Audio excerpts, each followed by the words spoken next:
계속해서 그 잠언서 강해를 하다가 오늘 잠깐 멈추고 오늘 야고보서를 보려고 합니다. 행함이 없는 믿음, 행함이 없는 믿음은 그 자체가 죽은 것이다. 예수님의 친동생이었던 야고보 사도가 한 말입니다. 사람들이 근데 이 말을 오해하는 게요. 야고보가 믿음에 있어서 행함을 그 행함의 중요성을 강조한 것이다 이렇게 생각을 합니다. 그런데 그게 아닙니다. 야고보 사도는 믿음에 대해서 이야기를 한 겁니다. 여러분, 믿음과 행위를 서로 분리시킬 수 있을까요? 믿음 따로 행위 따로 이렇게 분리가 될까요? 저 사람은 믿음은 좋은데 저 사람 참 잘 믿는 사람인데 행위가 따라주질 않아. 이런 말이 있을 수 있을까요? 그런 말은 없습니다. 그 사람은 그냥 믿음이 없는 사람이에요. 여러분, 우리가 이걸 잘 알아야 됩니다. 사람들이 믿음과 행위가 분리되는 거로 생각합니다. 믿음이 있는데 행위가 없다. 이런 말 자체가 성립이 안 됩니다. 믿음은 반드시 행위와 함께 따라갑니다. 올해 우리 교회 표어가 여러분 아시죠 뭔지? 종교인이 되지 말고 그리스도인이 됩시다. 종교인과 그리스도인 어떤 차이가 있을까요? 종교인이 붙잡는 건 교리입니다. 기독교의 교리를 붙잡아요. 예를 들면 예수님이 나를 대신해서 십자가에서 돌아가시면 내 죄가 다 사해졌다. 그래서 내가 예수를 믿으면 구원받고 천국에 간다. 여러분, 이거는 기독교의 교리입니다. 그 교리를 붙잡고 사는 사람, 그 사람이 종교인이에요. 그럼 그리스도인은 뭐냐? 그리스도인은 교리를 붙잡지 않습니다. 그리스도인은 하나님의 말씀을 붙잡아요. 그리고 하나님의 말씀을 자기 삶에 이루려고 합니다.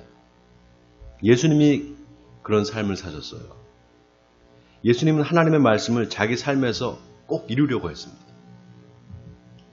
여러분, 말씀이 육신이 되었다 이런 말 들어보셨어요? 말씀이 육신이 되었다. 말씀이 육신이 되어 우리 가운데 거하심에 우리가 그의 영광을 보니 아버지의 독생자의 영광이요 은혜와 진리가 충만하더라. 요한복음 1장 14절 말씀이죠. 말씀이 육신이 되어 우리 가운데 거하신다. 여러분, 이 말씀이 참 의미심장한 말이에요.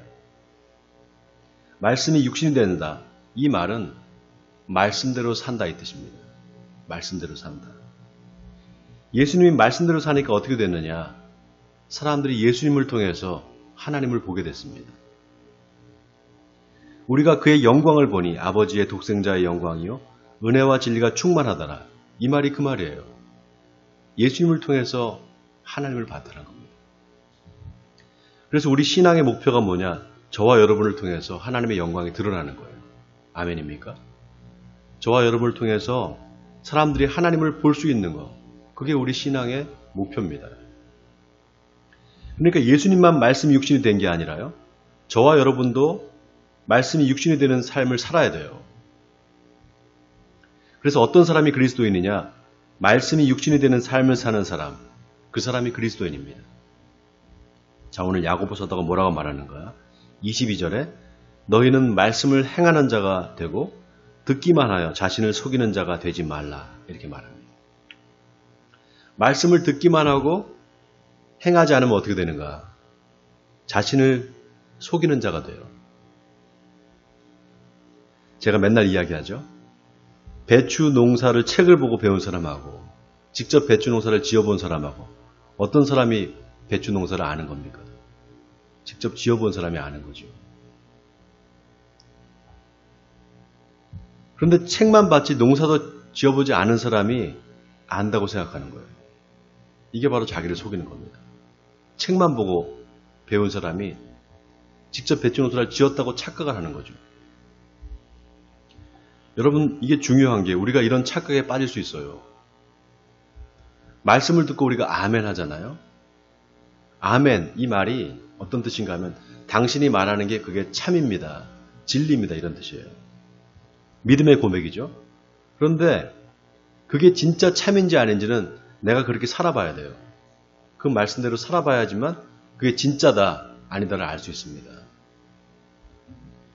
여러분, 재미있는 게요. 내가 내 얼굴을 못 봐요. 내가 내 얼굴은 못 봅니다. 눈으로 내 손은 볼 수 있죠. 내 몸은 볼 수 있어요. 그렇죠? 내 몸은 볼 수 있지만 내 얼굴은 못 봐요. 왜냐하면 눈이 여기 붙어 있잖아요. 눈이 안쪽으로 이렇게 붙어 있지 않잖아요. 그죠? 내가 내 얼굴 못 봅니다. 얼굴에 내가 뭐가 묻어 있는지, 뭐 얼굴에 뭐가 상처가 있는지 보려면 어떻게 해야 돼요? 거울을 봐야 돼요. 거울을. 거울에 내 얼굴을 비춰봐야 됩니다. 그래야지만 내 얼굴을 볼 수 있어요. 신앙이라는 게 뭐냐? 바로 내가 나를 거울에 비춰보는 것과 같습니다. 제가 신학교에 다닐 때 구약을 가르치던 교수님이 계셨어요. 교수님 이름이 왕대일이었습니다. 왕대일. 왕씨였어요. 왕씨. 되게 유명하신 분인데 이분이 지금 은퇴를 하셨는데 그 교수님이 수업 시간에 하셨던 말씀이 지금도 기억이 나요. 하나님의 말씀이 우리를 비춰주는 거울이라고. 우리 삶을 비춰주는 거울이라는 거예요. 그래서 하나님 말씀 앞에 서면 내가 발가벗겨진 것처럼 다 드러난다는 겁니다. 지금도 그 말씀이 기억이 나요. 여러분 거울 보면서 얼굴에 뭐가 묻어있으면 그걸 씻어야 되잖아요. 그죠? 머리가 헝클어져 있으면 빗으로 잘 빗잖아요. 우리의 신앙생활이 그렇게 거울을 보는 것과 같습니다. 자, 오늘 야고보 사도가 또 뭐라고 하는가 보세요. 다 같이 23절, 24절 우리 같이 한번 한 목소리 읽어보겠습니다. 23절, 24절입니다. 자, 시작. 누구든지 말씀을 듣고 행하지 아니하면 그는 거울로 자기의 생긴 얼굴을 보는 사람과 같아서 제 자신을 보고 가서 그 모습이 어떠했는지를 곧 잊어버리거니와. 여러분 웃기는 게 뭔지 아세요? 동물의 왕국 같은 거 보잖아요. 그 동물 앞에다가 거울을 갖다 놔요. 큰 거울을 갖다 놓으면 동물들이 자기 얼굴을 보고 깜짝 놀랍니다. 자기 모습을 보고 깜짝 놀라요. 그리고 막 거울로 돌진을 해요. 막 하다가 돌진을 해요. 유튜브에 보니까 곰이 지나가는 길에다가 큰 거울을 갖다 놨어요. 그랬더니 곰이 깜짝 놀라서 막 거울로 막 돌진을 하는 거예요. 거울이 막 깨지도록 돌진하더라고요. 왜냐? 거울에 비친 자기 모습을 자기라고 생각하지 못하는 거예요. 오직 인간만이 그게 자기인 줄 압니다. 오직 인간만이. 침팬지도 자기인지 몰라요. 오직 인간만 거울을 보고 그 모습이 자기 모습인 줄 압니다. 그런데 거울로 자기 얼굴을 보고 그 모습이 어떤지를 곧 잊어버린다? 그 사람은 뭡니까? 동물과 다를 바가 없는 사람이라는 거예요. 여러분, 우리가 말씀을 듣고 행하지 않으면요, 절대로 우리 삶이 바뀌지 않습니다. 듣기만 하고 행하지 않으면 절대 바뀌지 않아요. 교회를 10년 다니고 20년을 다녀도요, 똑같습니다. 그런데 문제는 뭐냐? 자기가 믿는다고 착각을 한다는 사실이에요. 많은 사람들이 이 착각에 빠져 있습니다. 여기에는 뭐가 있느냐? 내가 이 말씀을 알아. 내가 이 말씀 잘 알아. 이 성경 구절을 내가 알고 있어. 이렇게 자기가 안다고 생각하는 거예요. 마치 배추 농사를 지어보지도 않고 책 보고 아는 걸 안다고 생각하는 것처럼 그렇게 착각하는 겁니다. 예수님 당시에 바리새인과 서기관들이 이 착각에 빠져 있었어요. 자기들이 율법을 잘 알았거든요. 구약 성경을 달달 외웠어요. 그 사람들은. 그리고 율법을 가르쳤습니다. 그러니까 자기들이 안다고 생각한 거예요. 행하지 않으면서. 여러분, 아는 것과 믿는 것, 이게 같지 않습니다. 내가 성경에 나오는 말씀을 잘 안다, 이거 하고요. 내가 하나님의 말씀을, 성경에 나와 있는 하나님의 말씀을 믿는다, 이거하고 같을까요? 달라요. 먼저 믿어야 돼요. 먼저 믿어야지만 알게 됩니다. 순서가 그래요. 내가 알아서 믿는 게 아니라요. 내가 믿고 나서 알게 되는 거예요. 그게 진짜인지 아닌지를. 그래서 사람들이 믿기도 전에 안다고 생각해요. 그러니까 어떻게 됩니까? 믿지를 않죠. 여러분, 이게 역설이에요, 역설. 내가 아는 걸 믿으려고 하겠어요? 내가 아는데? 모르니까 믿으려고 하는 거죠. 내가 당장 앞으로 어떻게 될지 몰라요. 그러니까 난 믿는 겁니다. 하나님의 선하심을 믿는 거죠. 내가 앞으로 1시간 후에 무슨 일이 일어날지 내가 잘 알고 있어요. 그럼 내가 왜 믿겠어요? 알면 믿지 않습니다. 이게 믿음의 역설이에요. 이 말씀이 진리인지 아닌지 내가 믿고 행할 때만 알 수 있습니다. 그때 비로소 내가 안다, 이 말씀을 안다 이렇게 말할 수 있는 거예요. 예수님이 나사로가 죽은 지 나흘 만에 나타나셨어요. 벌써 이미 죽었는데. 그러니까 나사로의 여동생 마르다가 예수님 왜 이렇게 늦게 오셨어요? 예수님이 계셨으면 우리 오빠가 죽지 않았을 텐데 이렇게 말합니다. 예수님이 네 오라비가 다시 살아나리라 그랬습니다. 그러니까 마르다가 마지막 날 부활할 때 다시 살아날 줄을 내가 아나이다 이렇게 말합니다. 내가 압니다 이렇게 말해요. 그러니까 예수님께서 뭐라고 하시냐면 나는 부활이요 생명이 나를 믿는 자는 죽어도 살겠고 무릇 살아서 나를 믿는 자는 영원히 죽지 아니하리니 이것을 네가 믿느냐? 이것을 내가 믿느냐? 이렇게 물어봤습니다. 예수님이 네가 이것을 아느냐? 이렇게 묻지 않았어요. 이것을 네가 믿느냐? 이렇게 물어봤습니다. 그때 마르다가 놀라운 고백을 해요. 주여 그러하오이다. 주는 그리스도시요 세상에 오시는 하나님의 아들일 줄을 내가 믿나이다. 이렇게 고백했습니다. 여러분 먼저 믿어야 돼요. 그래야 알 수 있습니다. 아멘입니까? 먼저 믿어야지만 알 수 있어요. 여러분 야고보 사도가요. 예수님의 친동생이었거든요. 친동생이었어요. 그래서인지 몰라도 예수님을 믿지 않았습니다. 여러분 생각해 보세요. 어릴 때부터 자기랑 같이 자란 형인데 그 형이 메시아고 하나님의 아들이다. 이걸 믿을 수 있겠어요? 아마 믿기 힘들었을 거예요. 그 증거가 요한복음 7장에 보면 명절이 가까우니까 초막절이 가까우니까 예수님의 형제들이 예수님한테 뭐라고 하냐면 당신이 메시아라면 왜 유다로 가서 저 예루살렘에 가서 당신을 드러내지 않습니까? 당신을 좀 드러내라고 이렇게 말하는 장면이 나옵니다. 그리고는 거기 뭐라고 써있냐면 이는 형제들까지도 예수를 믿지 아니함이니라 이렇게 나와 있었어요.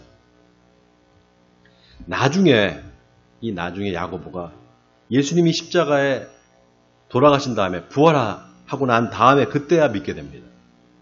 그리고 남긴 성경이 바로 이 야고보서예요. 이 야고보서 전체 핵심이 뭐냐? 행위가 없는 믿음은 믿음이 아니라는 거예요. 여러분 야고보서다가 왜 이 말을 했을까요? 왜 이 말을 기록했을까요? 만약에 예수님이 말만 하고 행하지 않았다면 하나님의 아들이 아니었다는 겁니다. 그런데 예수님은 그가 말씀하신 대로 다 행했다는 거예요. 그렇기 때문에 그가 하나님의 아들이고 메시아다 이 말을 하는 겁니다. 그래서 예수님이 하신 비유의 말씀 중에 가장 중요한 게요. 바로 씨 뿌리는 자의 비유예요. 4개의 밭에 뿌린 씨 중에 오직 좋은 밭에 뿌린 씨만 결실을 합니다. 여러분 이 씨 뿌리는 자의 비유 다 아시죠? 좋은 밭에 씨 뿌린 씨, 그 씨는 30배, 60배, 100배로 결실을 합니다. 여러분 이 비유가요. 믿음에 대한 이야기예요. 믿음에 대한 이야기. 길가에 뿌린 씨, 돌밭에 뿌린 씨, 가시밭에 뿌린 씨. 하나도 열매를 맺지 못해요. 조금도 열매를 맺지 못합니다. 이 말은 뭐냐? 말씀을 다 들었다는 거예요. 말씀을 다 들었다는 거예요. 길가에 뿌린 씨, 무슨 뜻인지는 모르지만 남들이 아멘 하니까 같이 아멘 한 거예요. 그런데 깨닫지 못하니까 어떻게 합니까? 새가 와서 그 씨를 쪼아 먹어버립니다. 깨닫지 못하기 때문에. 아멘을 했는데, 남들이 아멘 하니까 같이 아멘 했는데, 깨닫지 못하기 때문에 새가 와서 먹어버렸어요. 돌밭에 뿌린 씨, 즉시 기쁨으로 받았어요. 아멘 했다라는 거예요. 그런데 어떻게 됐습니까? 뿌리가 없으므로 말라버리는 거예요. 고난이 오니까 포기하는 겁니다. 가치밭에 뿌린 씨는 어떻습니까? 말씀의 은혜를 받았어요. 참 그 말씀 아멘이네. 은혜를 받았어요. 그리고 고난도 참고 인내했습니다. 그런데 세상의 유혹에 빠져서 그만 결실하지 못하는 거예요. 결국 셋 다 열매를 맺지 못했어요. 아멘은 다 했는데, 입으로는 은혜 받았다고 했는데 그게 열매로 맺혀지지는 못한 겁니다. 왜냐? 행함이 없었기 때문이에요. 말씀대로 행하지 않았기 때문입니다. 여러분, 하나님의 말씀이 내 마음에 믿어지는 거, 이게 은혜입니다. 아멘입니까? 어떤 사람은요, 말씀을 들어도 무슨 뜻인지 하나도 몰라요. 모르는 사람이 있어요. 또 머리로는 이해가 되는데 믿지 못하겠다는 사람도 있습니다. 근데 말씀을 들었는데 그 말씀이 내 마음에 믿어지고 입술로 아멘이 나온다. 이거 은혜예요, 은혜. 이걸 바로 은혜라고 합니다. 근데 여러분, 마음으로 믿어지고 입술로 아멘 한다고 해서 모두가 다 그 말씀대로 사는 건 아니에요. 씨 뿌리는 자의 비유가 우리에게 주는 교훈이 바로 그겁니다. 많은 사람이 말씀의 은혜를 받는데 그 은혜가 진짜 은혜가 되기 위해서 하나님의 말씀이 그 사람의 삶에서 열매를 맺어야 된다. 그런데 열매 맺는 삶이 많지 않다라는 겁니다. 다시 말해서 말씀이 내 삶에 떨어져서 내 마음에 떨어져서 복음이 돼야 되는 거예요. 그냥 말씀으로 남아있지 않고 그게 기쁜 소식이 돼야 되는 겁니다. 그래야 결실할 수 있어요. 여러분, 이 말을요, 절대로 율법적으로 들으면 안 됩니다. 내가 뭘 열심히 노력해서 뭘 이루어내야 되겠다. 그게 아니에요. 그 뜻이 아니에요. 여러분, 하기 싫은데 억지로 하는 거, 이거 하나님께서 기뻐하시지 않아요. 예수님이 하신 포도나무와 가지의 비유가 그거예요. 나는 포도나무요, 너희는 가지라. 그가 내 안에, 내가 그 안에 거하면 사람이 열매를 많이 맺나니 나를 떠나서는 너희가 아무것도 할 수 없습니다. 여러분, 이 말이 뭡니까? 억지로 안 된다는 거예요. 나무 가지가 그 포도나무에 붙어 있으면 저절로 열매를 맺는 것처럼 예수님한테 붙어 있으면 된다는 겁니다. 여러분, 아멘입니까? 예수님한테 내가 붙어 있기만 하면 된다는 거예요. 그래서 여기 거한다라는 말이 중요해요. 그가 내 안에, 내가 그 안에 거하면 열매를 맺는다고 했단 말이죠. 이 거한다, 영어로 abide입니다. abide. abide in me. 내 안에 거하면. 네. 다른 성경에 보면 remind라고 나와 있어요. remind. remain. 남아있다, 거하다 이런 뜻이죠. 내 안에 거하면, 이 말은 내 안에 머물러 있으면 이 뜻이에요. 너희가 내 안에 머물러 있으면 열매를 맺는다는 겁니다. 너무 쉽죠? 머물러 있기만 하면 되는데. 근데 여러분, 가지가 붙어 있기만 하면 다 열매를 맺느냐? 아니에요. 열매 맺지 못하는 가지도 있습니다. 그 증거가요, 열매 맺는 가지는 더 많은 열매를 맺기 위해서 농부이신 하나님이 가지를 깨끗하게 하시고 열매 맺지 못하는 가지는 잘라버린다 이렇게 나와 있습니다. 성경에. 그러니까 붙어있다고 해서 다 열매를 맺는 게 아니라는 거예요. 그럼 어떻게 해야 열매를 맺을 수 있을까? 여기 깨끗하게 하신다, 여기 비밀이 있어요. 깨끗하게 하신다. 다른 말로 하면은 거룩하게 하신다 이 말입니다. 하나님께서 그 가지를 거룩하게 하신다 이 뜻이에요. 이 거룩이라는 말이 히브리 말로 카도시라고 그래요. 카도시. 한번 따라해 볼까요? 카도시. 우리 네. 자, 카도시. 여러분, 거룩이라는 말은 하나님께 속해 있는 말이에요. 우리 인간한테 속한 말이 아닙니다. 내가 아무리 거룩해지려고 해도 내 스스로는 거룩해질 수가 없어요. 하나님께서 우리를 거룩하게 구별하실 때 그때 비로소 우리가 거룩해질 수 있습니다. 그래서 나는 포도나무요 내 아버지는 농부라. 무릇 내게 붙어있어 열매를 맺지 아니하는 가지는 아버지께서 그것을 제거해 버리시고 무릇 열매 맺는 가지는 더 열매를 맺게 하기 위해서 깨끗하게 하신다. 이 말에는 두 가지 의미가 있어요. 첫째는요, 하나님이 우리를 거룩하게 구별하신다는 겁니다. 바로 하나님의 선택과 부르심이에요. 우리를 하나님께서 자녀로 부르신 거. 그게 바로 거룩하게 구별하신 겁니다. 두 번째는 내가 그 하나님의 선택과 부르심에 응답을 하는 겁니다. 내가 응답해야 돼요. 내가 하나님의 부르심에 응답하는 삶을 사느냐, 그렇게 살지 않느냐에 따라서 열매를 맺느냐 못 맺느냐 이게 결정이 됩니다. 이렇게 하나님의 부르심에 가까이 가고 내가 응답하는 거, 이거를 경건이다 이렇게 말해요. 경건. 모세가 떨기나무에 불이 붙어 있는데 불이 꺼지질 않는 거예요. 나무가 타질 않는 거예요. 두렵고 떨림으로 가까이 갑니다. 신발을 벗고. 그게 바로 경건이에요. 여러분, 여기 순서가 중요해요. 먼저 하나님이 나를 거룩하게 구별하셔야 돼요. 그 선택과 부르심에 내가 응답하는 거, 이게 경건이에요. 모세한테 하나님이 이리로 가까이 오지 말라 그래요.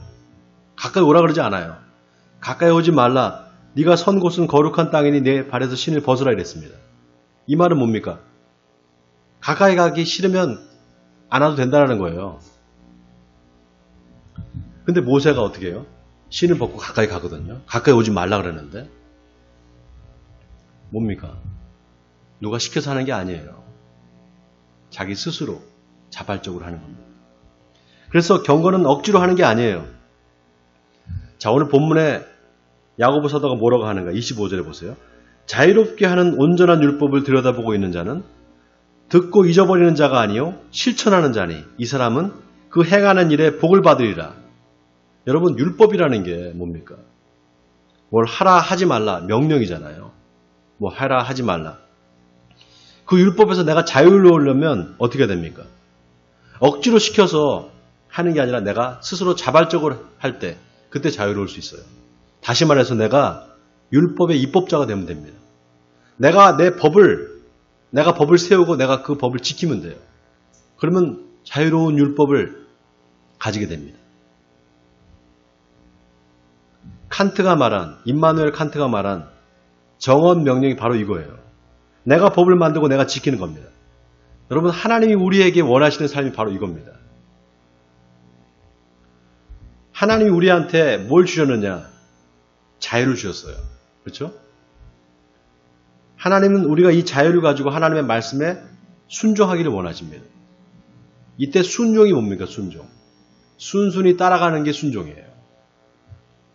하기 싫은데 억지로 어쩔 수 없이 따라가는 거, 이건 순종 아닙니다, 여러분.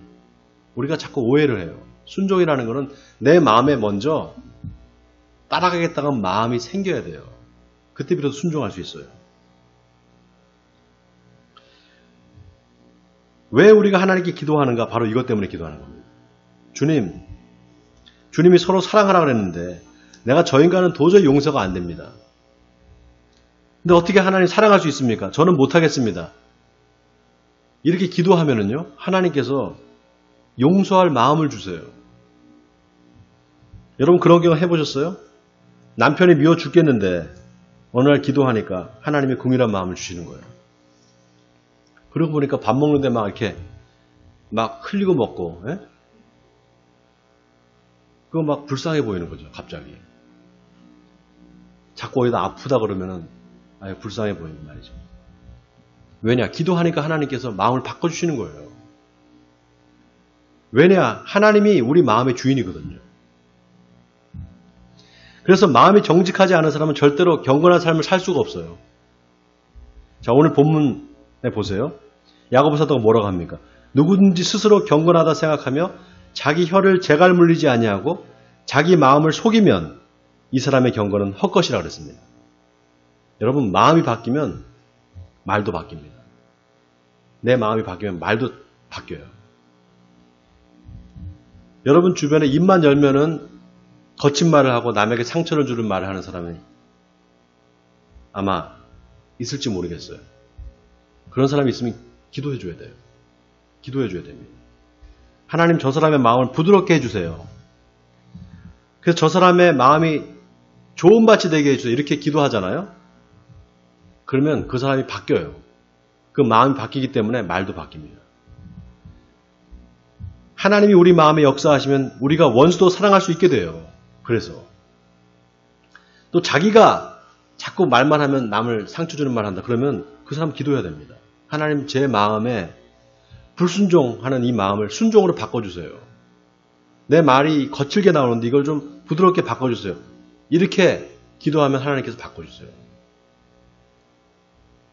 그래서 하나님이 기뻐하시는 경건한 삶이라는 게 뭐냐? 자, 마지막 27절을 우리 같이 읽겠습니다. 한 목소리로. 같이 읽겠습니다. 시작. 하나님 아버지 앞에서 정결하고 더러움이 없는 경건은 곧 고아와 과부를 그 환난 중에 돌보고 또 자기를 지켜 새 속에 물들지 아니하는 그것이니라.